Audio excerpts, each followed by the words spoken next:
নমস্কার বন্ধুরা, আমার online nursing class in Bangla এই চ্যানেলে তোমাদের সবাইকে জানাই স্বাগত। আজকে আমি তোমাদের সামনে মায়োকার্ডিয়াল ইনফ্রাকশন অর্থাৎ এমআই, যেটাকে আমরা হার্ট অ্যাটাক হিসেবেও জানি, সেই ডিজিজটা সম্বন্ধে আলোচনা করব। তো এই ডিজিজটা সম্বন্ধে জানতে হলে আমাদেরকে প্রথমে জানতে হবে যে মায়োকার্ডিয়াল কাকে বলে। মায়োকার্ডিয়াল হচ্ছে হার্টের মধ্যে যে লেয়ার থাকে তাকে আমরা বলি মায়োকার্ডিয়াম।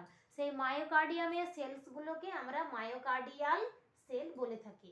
এবং ইনফ্রাকশন কখন হচ্ছে না, সেই সেলগুলিতে যখন পর্যাপ্ত পরিমাণে অক্সিজেন কিংবা ব্লাড সাপ্লাই হতে পারছে না, তখন সেটাকে আমরা ইনফ্রাকশন বলে থাকি। তাহলে মায়োকার্ডিয়াল ইনফ্রাকশন মানে এক কথায় আমরা কি বুঝবো না, হার্টের মধ্যে যে মায়োকার্ডিয়াল সেলসগুলি আছে সেই সেলসগুলিতে যখন সঠিকভাবে ব্লাড কিংবা অক্সিজেন সাপ্লাই হতে পারছে না, তখন তাকে মায়োকার্ডিয়াল ইনফ্রাকশন বলি বা এমআইও বলে থাকি। ঠিক আছে, আসো এবার আমরা জেনে নিই মায়োকার্ডিয়াল ইনফ্রাকশনের ডেফিনেশন কি। না, এখানে লেখা আছে MI refers to the process by which myocardial tissue are permanently destroyed in the region of the heart that are deprived of an adequate supply of blood, যেটাকে আমরা কি বলছি myocardial ইসচেমিয়া, because of a reduced coronary blood flow, subsequently necrosis or death of myocardial tissue occur।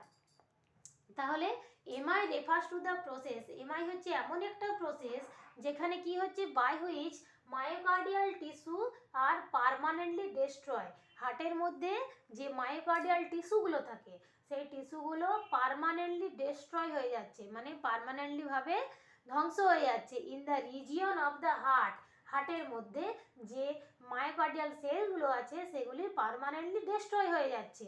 কিভাবে destroy হচ্ছে, that are deprived of an adequate supply of blood.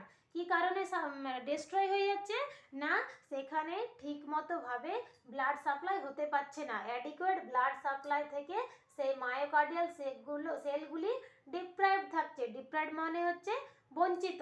তাহলে সেই myocardial সেলগুলি কি হচ্ছে অ্যাডিকুয়েট ব্লাড সাপ্লাই থেকে ডিপ্রাইভ থাকছে, এবং সেই অবস্থাটাকে তখন আমরা বলছি মায়োকার্ডিয়াল ইসচেমিয়া।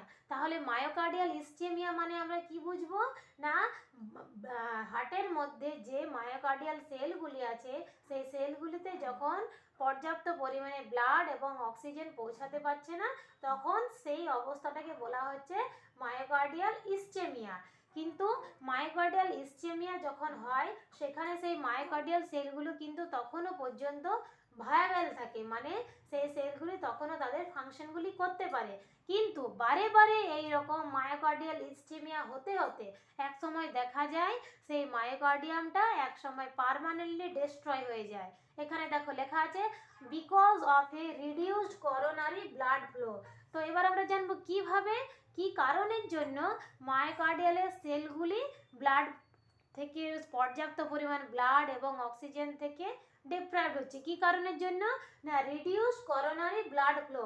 আমরা সবাই জানি হার্টের মধ্যে যে করোনারি আর্টারি আছে সেই করোনারি আর্টারির সাহায্যে হার্টের মধ্যে পর্যাপ্ত পরিমাণে ব্লাড পৌঁছে যায়, কিন্তু সেই করোনারি আর্টারির সাহায্যে যখন পর্যাপ্ত পরিমাণে ব্লাডটা পৌঁছতে পারছে না, ব্লাড সাপ্লাই হচ্ছে না, ব্লাড সাপ্লাইটা যখন রিডিউসড হয়ে যাচ্ছে, তখন কি হচ্ছে subsequently necrosis or death of myocardial tissue. তখন কি হচ্ছে আস্তে আস্তে ধীরে ধীরে সেই মায়োকার্ডিয়ালের সেলগুলো নেক্রোসিস হয়ে যাচ্ছে। এছাড়া কি হয়ে যাচ্ছে মায়োকার্ডিয়াল সেল বা মায়োকার্ডিয়াল যে সমস্ত টিস্যুগুলো আছে সেই টিস্যুগুলো আস্তে আস্তে ডেথ হয়ে যাচ্ছে, এবং এই পুরো প্রসেসটাকে তখন আমরা মায়োকার্ডিয়াল ইনফ্রাকশন বলে থাকি। ঠিক আছে, এটাই হলো মায়োকার্ডিয়াল ইনফ্রাকশন বা এমআই এর একটা সম্পূর্ণ ডেফিনেশন।